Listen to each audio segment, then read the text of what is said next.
الله الذي نور بكتابه القلوب وأنزله في أوجز لفظ وأعجز أسلوب، فأعيت بلاغته البلغاء وأكمت فصاحته الفصحاء.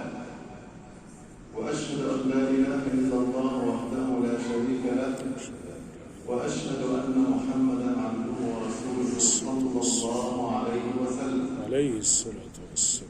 يقول النبي صلى الله عليه وسلم: عرض علي الأنبياء، وهذه معجزة خالدة تالدة للنبي محمد صلى الله عليه وسلم عليه الصلاة والسلام، أن يكون هو الأخير وليس المتأخر في العلم بمن كان قبله. عرض علي الأنبياء فرأيت جبريل عليه السلام، ورأيت أقرب من كان به شبها منهم دحية الكلب، ورأيت موسى عليه السلام فإذا هو ضرب من الرجال، أي رجل عظيم جسيم كأنه من رجال شنوءة.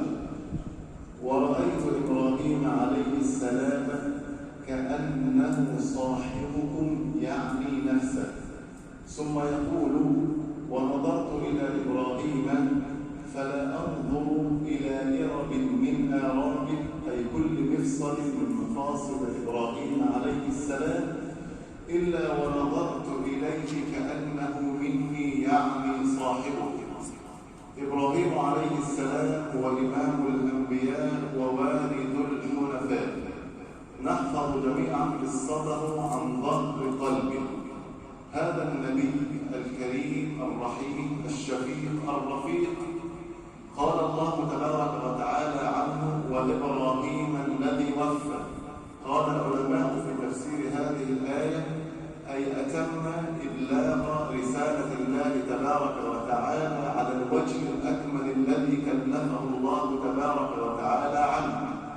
يقول النبي صلى الله عليه وسلم: يحشر الناس يوم القيامة حفاة عراة غرلا غير مختونين، وإن أول من يكسى يوم القيامة هو إبراهيم عليه السلام.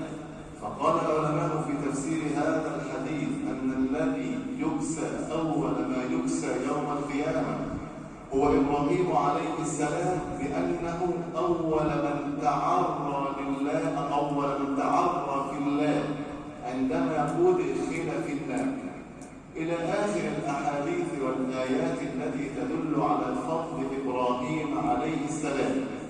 فلما أن كلفه وشرفه ربنا تبارك وتعالى ببناء بيته، فأسمى الله عز وجل واختار الله عز وجل لبيته اسما وشكلا وهيئة لم يعهدها ولم تألفها العرب من قبل ذلك الوقت.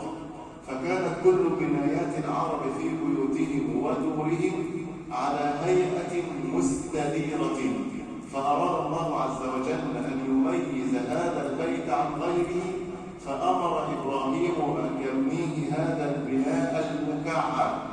وإن أغلى ما تملك المرأة في حياتها، وإن أبلغ ما تملك المرأة من جمالها هي كواعبها.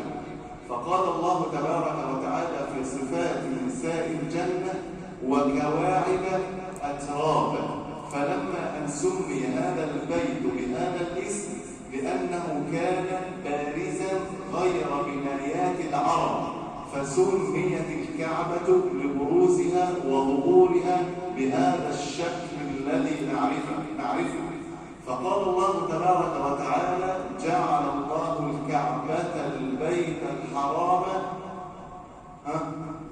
لماذا لم يقل الله عز وجل إلا هذه الكلمة؟ قياما. وقال في الصلاة أيضا: فإذا قضيتم الصلاة فاذكروا الله. فقال في حق عباد الرحمن: والذين يبيتون لربهم سجدا وقياما. وإلى آخر الآيات التي تتكلم عن صفة القيام. فلماذا قال الله عز وجل هنا قيام وهنا قيام وهنا قيام.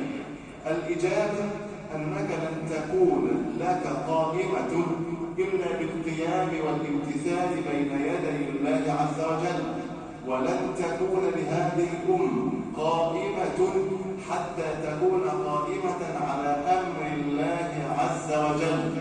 فجعل الله تبارك وتعالى قيامها وقوامها في قيامها على منهج الله عز وجل. وأول ما تستقيم عليه هي أداء الفروض، ومن جملة أداء الفروض هي الحج.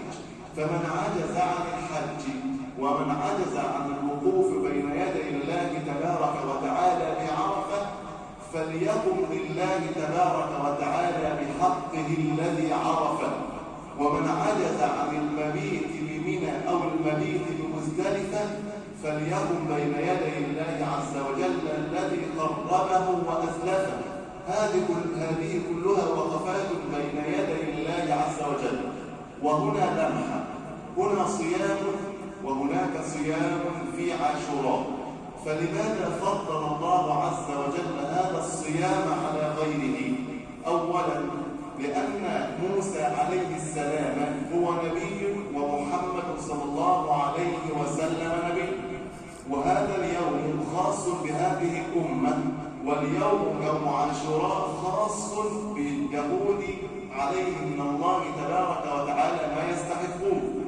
فنبي الله موسى مع نبي الله محمد لا يتساويان في المكانة عند الله عز وجل، وأمة الإسلام لا تتساوى مع اليهود في مكانتها وفي سلطانها وفي زهارها وفي بهائها. ففضل الله عز وجل هذه الأمة حتى في اليوم الذي شرعه تبارك وتعالى لها. فعندما تصوم عاشوراء يكون هذا بمثابة أن يكفر الله عز وجل لك سنة واحدة فقط، وهذا فضل من الله عز وجل. أما عندما تصوم يوم عرفة فإن النبي صلى الله عليه وسلم قال: أحتسب على الله أن يكفر سنتين.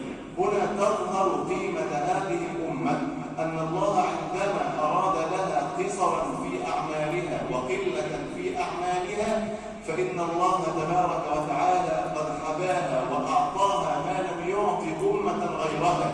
ومما زادني فخرا وتيها وكدت بمخمصي أطر الثريا دخولي تحت قولك يا عبادي وأن صيرت أحمد لنبي.